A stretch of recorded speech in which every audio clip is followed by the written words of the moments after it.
We've been clear that we want Britain to move from a low-wage, high-tax, high-welfare economy to a higher-wage, lower-tax, lower-welfare society. And I've set out my plans to move us to lower welfare and lower taxes. And that leaves us with the challenge of higher wages. It can't be right that we go on asking taxpayers to subsidise through the tax credit system the businesses who pay the lowest wages. That subsidised low pay contributes to our productivity problem, and Conservatives are against unfair subsidies wherever we find them. In the last 5 years, we've taken the tough choices to drive down our borrowing, make our business taxes competitive and reform welfare. It's because we've taken these difficult decisions and overcome the opposition to them that Britain is able to afford a pay rise. Because let me be clear, Britain deserves a pay rise and Britain is getting a pay rise. I am today introducing a new national living wage. We will set it to reach £9 an hour by 2020. The new national living wage will be compulsory. Working people aged 25 and over will receive it. It will start next April at the rate of £7.20. The Low Pay Commission will recommend future rises that achieve the government's objective of reaching 60% of median earnings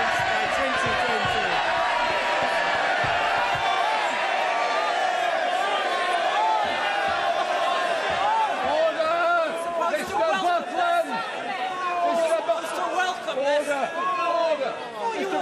You should know better. Don't get carried away. There's more to come. We're not quite finished yet.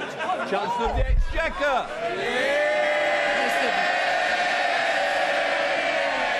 Mr. Deputy Speaker, let me repeat myself because I don't think the other side heard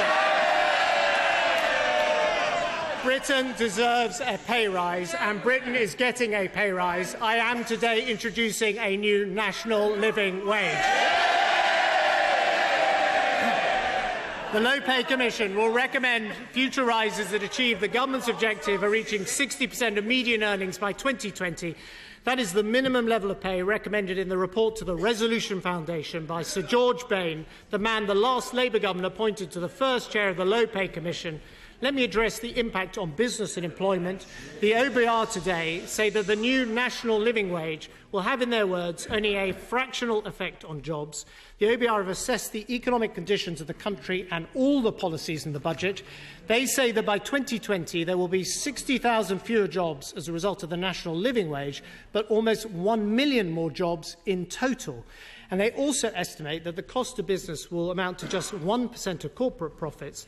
To offset that, I have cut corporation tax to 18%. To help small firms, I will go further now and cut their national insurance contributions. From 2016, our new employment allowance will now be increased by 50% to £3,000. That means a firm will be able to employ 4 people full-time on the national living wage and pay no national insurance at all. And let me be clear what it means for the low-paid in our country. 2.5 million people will get a direct pay rise. Those currently on the minimum wage will see their pay rise by over a third this Parliament, a cash increase for a full-time worker of over £5,000. In total, it's expected that 6 million people will see their pay increase as a consequence. And taken together with all the welfare savings and the tax cuts in this budget, it means that a typical family where someone is working full-time on the minimum wage will be better off. Mr. Deputy Speaker, this is the first Conservative budget for 18 years. And it was the Conservatives who first protected working people in the mills. It was the Conservatives who took the great steps towards state education. It was the Conservatives who introduced equal votes for women.